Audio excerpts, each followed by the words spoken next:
pelaku pesugihan berani menempuh resiko yang akan dihadapi akibat perjanjian dengan makhluk dari alam gaib.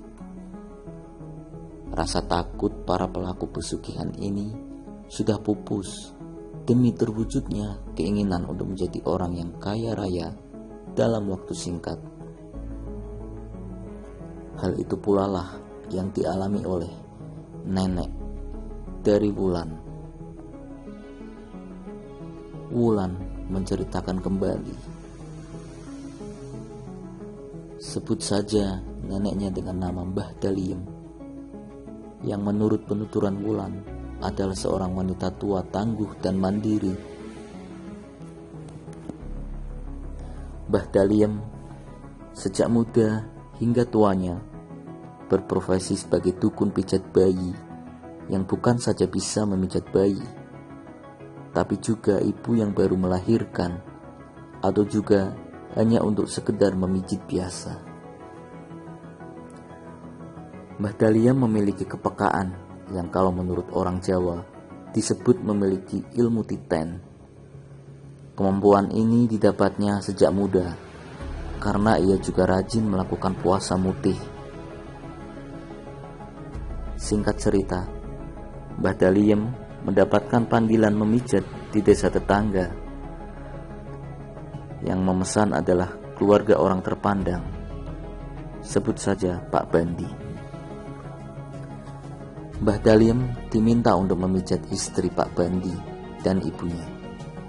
Saat itu Mbah Daliem sedang menunaikan puasa mutih dan bergantian memijat istri serta ibu Pak Bandi. Prosesi pemijatan tersebut selesai saat maghrib dan Mbah Daliem berbuka puasa terlebih dahulu. Pak Bandi kemudian menyerahkan amplop berisi uang sebagai tanda terima kasih. Ketika mau pulang, tiba-tiba hujan turun lebat yang sangat lama, sehingga Pak Bandi menawarkan agar Mbah Daliem menginap serta besoknya akan diantar kembali oleh anak buahnya. Mbah Daliem setuju karena hujan masih belum berhenti, sementara hari sudah mulai malam dan jarak menuju rumahnya juga lumayan jauh.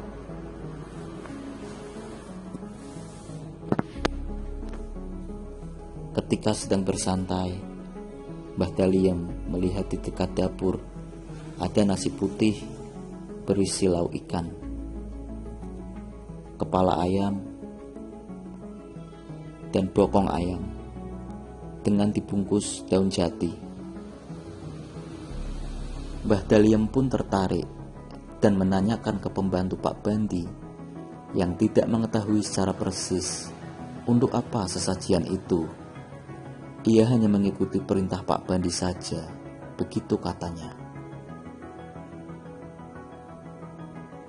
Saat tengah malam, karena sudah menjadi kebiasaan, Mbah Daliem terbangun untuk menunaikan sholat tahajud.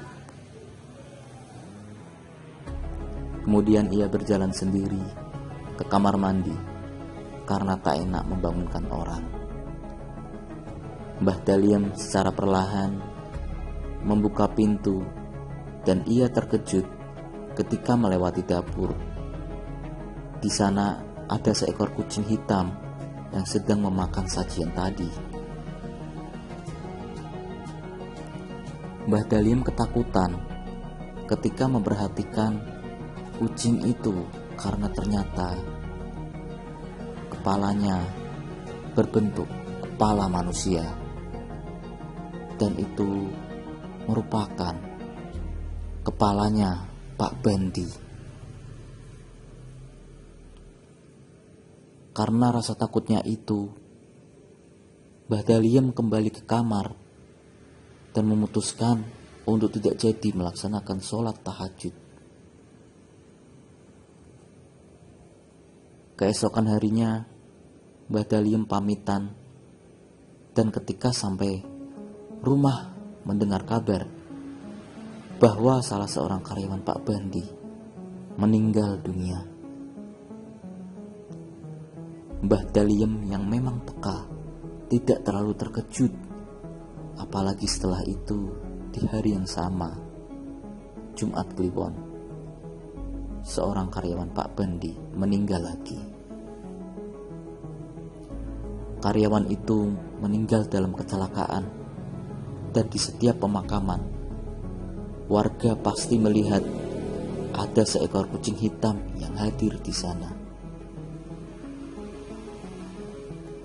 Di tahun 2013,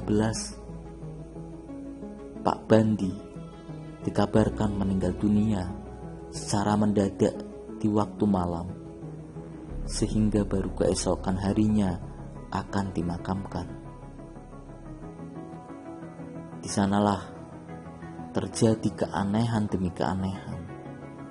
Saat menggali kuburan, selalu dijumpai batu, sehingga berulang kali menggali lubang lain sampai menjelang maghrib.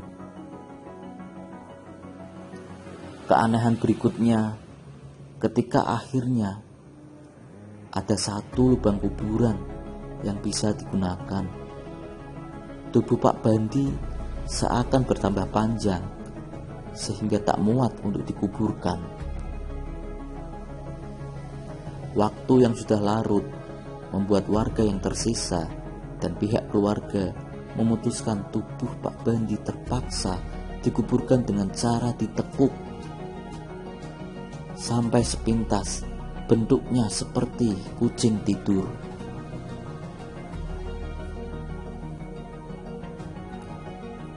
Warga hanya bisa mengurut dada. Demikian pula Mbah Daliem yang sudah mengetahui secara langsung bahwa Pak Bandi adalah pelaku pesugihan.